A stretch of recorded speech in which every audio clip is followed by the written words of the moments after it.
دعا کرتے وقت انسان کو حمد و ثنا کے ساتھ آغاز کرنا چاہیے، یعنی اللہ سبحانہ و تعالیٰ کی تعریف کرنی چاہیے، نبی صلی اللہ علیہ وسلم پر درود شریف پڑھنا چاہیے، اور اس کے بعد اپنی عرض رکھنی چاہیے. تو جس دعا کے آگے پیچھے درود شریف پڑھ لیا جائے وہ دعا بھی قبول ہوتی ہے. فضالہ بن عبید رضی اللہ عنہ سے روایت ہے کہ ایک مرتبہ رسول اکرم صلی اللہ علیہ وسلم تشریف فرما تھے. ایک شخص آیا اور اس نے نماز پڑھی، پھر کہنے لگا اے اللہ مجھے بخش دے اور مجھ پر رحم کر. تو رسول اللہ صلی اللہ علیہ وسلم نے فرمایا اے نمازی تو نے جلدی کی، جب نماز پڑھ چکو تو بیٹھے رہو، اللہ کی اس طرح حمد و ثنا بیان کرو جیسا کہ اس کا حق ہے، پھر مجھ پر درود بھیجو، پھر اس سے دعا کرو. یعنی یہ دعا مانگنے کا ادب اور سلیقہ ہے. پھر اسی طرح یہ ہے کہ انسان کی دعاؤں کی قبولیت میں بعض اوقات اس کے گناہ حائل ہوتے ہیں، اور جب انسان استغفار کرتا ہے، توبہ کرتا ہے تو دروازے کھل جاتے ہیں. اسی لیے انسان جب دعا کرے تو اس کے ساتھ ساتھ اپنے رب سے توبہ اور استغفار کرے. پھر اسی طرح دعا کرنے کے ادب میں سے ایک چیز یہ بھی ہے کہ انسان جب دعا کرنا شروع کرے تو سب سے پہلے اپنے لیے دعا کرے، پھر اپنے قریبی لوگوں کے لیے دعا کرے، اور پھر تمام لوگوں کے لیے دعا کرے. کہ بعض اوقات ہم سمجھتے ہیں ہماری دعا قبول نہیں ہوئی، اور شیطان کا کام یہ ہوتا ہے کہ وہ بندے کے دل میں مایوسی پیدا کرے.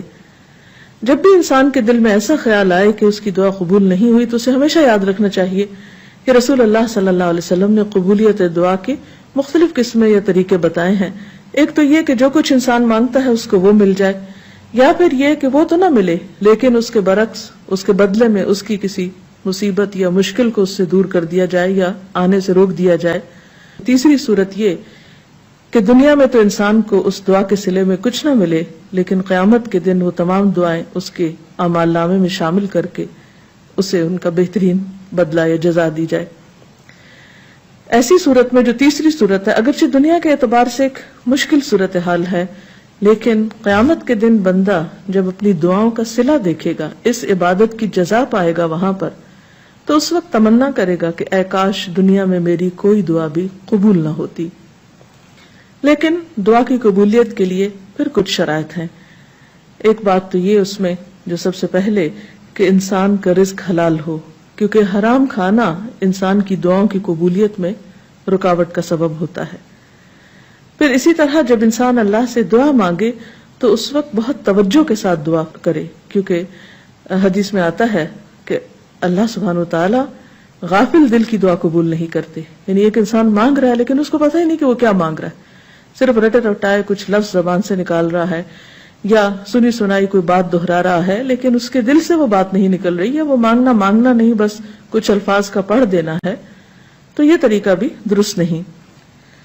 پھر اسی طرح ہم دیکھتے ہیں کہ دعا سے بڑھ کر کوئی چیز اللہ کے ہاں معزز نہیں. حدیث میں آتا ہے لیس شیء اکرم علی اللہ من الدعاء، کہ اللہ کے نزدیک دعا سے زیادہ عظمت والا کوئی عمل نہیں.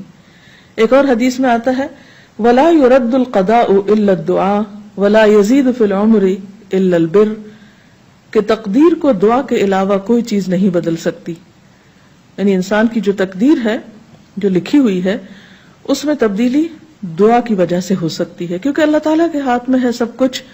یمحو اللہ ما یشاء ویثبت، جو چاہتا ہے اللہ مٹا دیتا ہے اور جو چاہتا ہے ثابت کر دیتا ہے، لکھ دیتا ہے.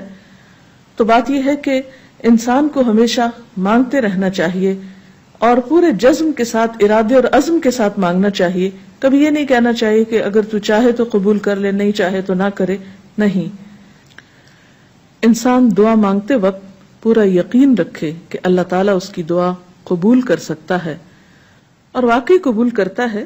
کیونکہ حدیث میں آتا ہے رسول اللہ صلی اللہ علیہ وسلم نے فرمایا ان ربکم حی کریم یستحیی من عبدہ اذا رفع یدیہ الیہ فیردہما صفرا، تمہارا رب بڑا حیا کرنے والا اور سخی ہے، جب بندہ اس کے حضور ہاتھ اٹھاتا ہے تو انہیں خالی لوٹاتے ہوئے اسے شرم آتی ہے.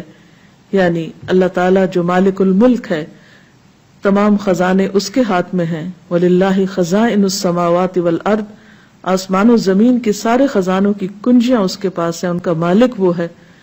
لہٰذا ایسا نہیں کہ کبھی انسان کی دعا قبول نہ ہو تو اس کا سبب یہ ہو خدا نخواستہ کہ وہ دینے پہ قادر نہیں، وہ دیتا ہے اور وہ خالی ہاتھ نہیں لوٹاتا بندے کو. بس صرف فرق یہ ہے کہ قبولیت کے کئی طریقے ہو سکتے ہیں، اور خاص طور پر اگر بندہ مانگتا نہیں ہے تو یہ چیز اس کو ناپسند ہے، اس پر وہ ناراض ہوتا ہے، کیونکہ اللہ بندے سے یہ چاہتا ہے کہ بندہ اپنے رب کا شکر ادا کرتا رہے، اس سے مانگتا رہے، کیونکہ اللہ نے بندوں کو اپنی عبادت کے لیے پیدا کیا ہے. اگر بندے سب نعمتیں اس سے پا کر اس سے بے نیاز ہو جائیں تو یہ چیز اللہ تعالیٰ کو پسند نہیں. خصوصیت کے ساتھ جیسے دعا کی قبولیت کے اوقات ہیں، مثلا آذان سن کر اس کا جواب دینے کے بعد دعا قبول ہوتی ہے. تہجد کے وقت کی یعنی رات کا آخری پہر جو ہوتا ہے اس وقت دعا قبول ہوتی ہے. پھر اسی طرح عبادات کے بعد جیسے نماز کے بعد، قرآن پاک پڑھنے کے بعد، پھر روزہ کھلنے کے وقت، اسی طرح حج عمرے کے جو مختلف مناسک ہیں ان کی ادائیگی کے دوران، کعبۃ اللہ پر پہلی نظر پڑتے ہوئے. اس کے بہت سے ایسے مواقع کتابوں میں آپ پڑھ سکتے ہیں کہ جس میں انسان کی دعا رد نہیں ہوتی، قبول کر لی جاتی ہے. تو اس میں اگر انسان تھوڑی دیر کے لیے ارادتاً یکسوئی اختیار کرے تو انشاءاللہ اس کو فائدہ ہوگا. مثلا رات کے آخری حصے میں دعائیں بہت قبول ہوتی ہیں. حدیث میں آتا ہے رسول اللہ صلی اللہ علیہ وسلم نے فرمایا، ہمارا رب تبارک و تعالی ہر رات کو اس وقت آسمان دنیا پر آتا ہے جب رات کا آخری تہائی حصہ رہ جاتا ہے. وہ کہتا ہے کوئی مجھ سے دعا کرنے والا ہے کہ میں اس کی دعا قبول کر لوں، کوئی مجھ سے مانگنے والا ہے کہ میں اسے عطا کر دوں، کوئی مجھ سے بخشش طلب کرنے والا ہے کہ میں اسے بخش دوں. یعنی اگر کوئی اس وقت مجھ سے دعا کرے گا تو میں ضرور اس کی دعا قبول کر لوں گا.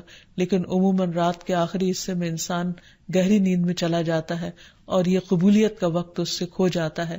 تو اس خصوصی طور پر اگر انسان کی زندگی میں کوئی پریشانی ہو یا کچھ چیزوں کے بارے میں وہ واقعی سنجیدہ ہو کہ وہ اسے ملنی چاہیے دنیا اور آخرت کی کامیابیوں میں سے، بھلائیوں اور خیر میں سے، تو اس کو چاہیے کہ اس وقت میں دعا کا اہتمام کرے. نبی صلی اللہ علیہ وسلم نے یہ بھی فرمایا کہ تمام اوقات سے زیادہ بندہ پچھلی رات میں اپنے رب کے قریب ہوتا ہے، پس اگر تم سے ہو سکے تو تم اس گھڑی میں اللہ کو یاد کرنے والوں میں سے بن جاؤ تو ضرور بن جاؤ. پھر اسی طرح آذان کے بعد اور اقامت سے پہلے دعا قبول ہوتی ہے. یعنی مؤذن جب آذان دے رہا ہو تو جو الفاظ وہ دہرا رہا ہو ان کو دہراتے جانا چاہیے، سوائے حی علی الصلاح اور حی علی الفلاح کے، کہ اس کے جواب میں لا حول ولا قوت الا باللہ پڑھنا چاہیے. اور جب مؤذن آذان کہہ چکے تو آذان کے بعد کی دعا پڑھ کے، درود شریف پڑھ کر جو بھی انسان کے دل میں حاجت ہو وہ اپنے رب کے سامنے رکھے. تو وہ دعا کے قبولیت کا وقت ہوتا ہے، اس وقت آسمان کے دروازے کھلتے ہیں. تو اس وقت انسان کو یہ وقت ضائع نہیں کرنا چاہیے اور چھوٹی چھوٹی چیزیں بھی اپنے رب سے مانگتے چلے جانا چاہیے تاکہ انسان کسی انسان کا محتاج نہ ہو. پھر اسی طرح سجدہ میں انسان اپنے رب کے بہت قریب ہوتا ہے، اس وقت دعائیں خوب سنی جاتی ہیں تو خوب انسان کو پکارنا چاہیے. فرض نماز کے بعد دعا قبول ہوتی ہے، تو فرض نماز کے بعد آیت الکرسی پڑھنا اور دعا مانگنا انسان کے فائدے میں ہے، بجائے اس کے کہ انسان فوراً مصلی سے اٹھ جائے یا ادھر ادھر کی باتیں شروع کر دے. پھر اسی طرح جمعے کے دن ایک خاص گھڑی ہوتی ہے جس میں انسان کی دعا قبول ہوتی ہے، اور اس کے بارے میں ایک روایت میں آتا ہے کہ وہ جمعے کے دن کی آخری گھڑی ہوتی ہے. تو بہرحال جمعے کے دن خصوصی طور پر دعاؤں کے مانگنے کا اہتمام کرنا چاہیے.